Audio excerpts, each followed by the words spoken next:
Adelaide Herrmann, the queen of magic who shattered glass ceilings. Victorian footlights blaze. A single pistol cracks. On stage, a poised woman raises her hand to catch a bullet, a feat most men feared to attempt. This is not a legend, it's Adelaide Herrmann, and before the 19th century ends, tragedy will strike, and she will rise even higher.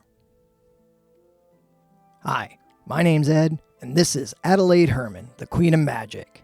A little bit of magic history. From dancer to assistant to undisputed headliner, Adelaide Herrmann, 1853 to 1932, redefined what was possible for women on the world's grandest stages. Adelaide Scarcez was born in London in 1853 to Belgian parents.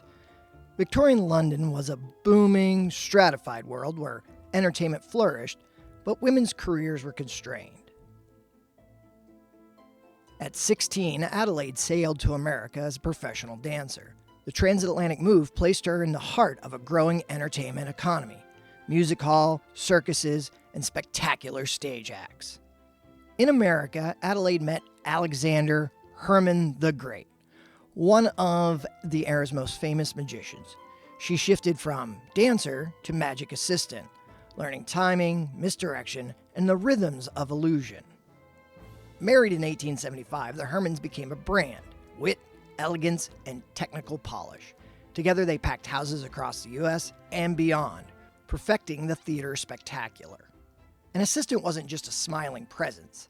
She cued mechanics, managed props, and sold the illusion story, often performing sleights in plain sight. Adelaide mastered every backstage secret. Trains, steamships, hotel trunks, the Herrmanns lived on tour. Big city theaters, small town opera houses, and international circuits built their legend night after night. In December 1896, Alexander Herrmann died suddenly. The news stunned audiences and the theatrical world. For Adelaide, the curtain dropped on partnership, and a new story began. Despite years of success, Adelaide discovered the finances were precarious. Contracts, debt, and assets were tangled. Victorian norms offered widows sympathy, but not power. By 1897, Adelaide had taken command of the show, from costume to curtain call. She didn't imitate, she expanded, rebuilding the program around her presence and precision. Adelaide fronted full stage mysteries: vanishes, levitations, cabinet effects, things traditionally framed around female assistants. She inverted the picture. The woman was the magician. Perhaps the only woman of her time to present the bullet catch, Adelaide stood unflinching where others balked. The act's danger magnified her authority, command, courage, and control. Beyond performance, she became an impresario, hiring musicians and assistants, managing logistics, and negotiating bookings across competitive circuits.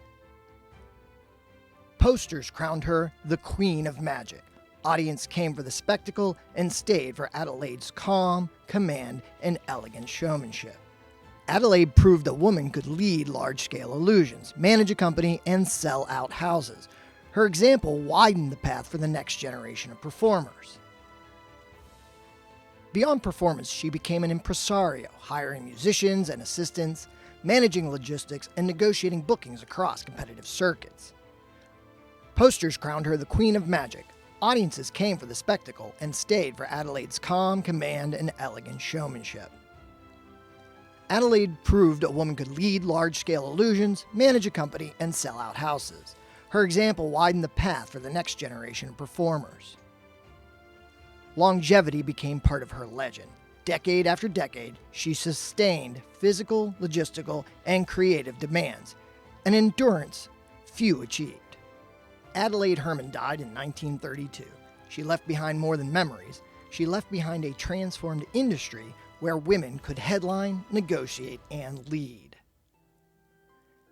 Adelaide's career proved that talent and will, not gender, define a magician. Her ripple endures whenever a woman steps center stage and the audience leans forward. The show must go on is a cliche unless you live it. Adelaide Herrmann did, and in doing so, she changed magic.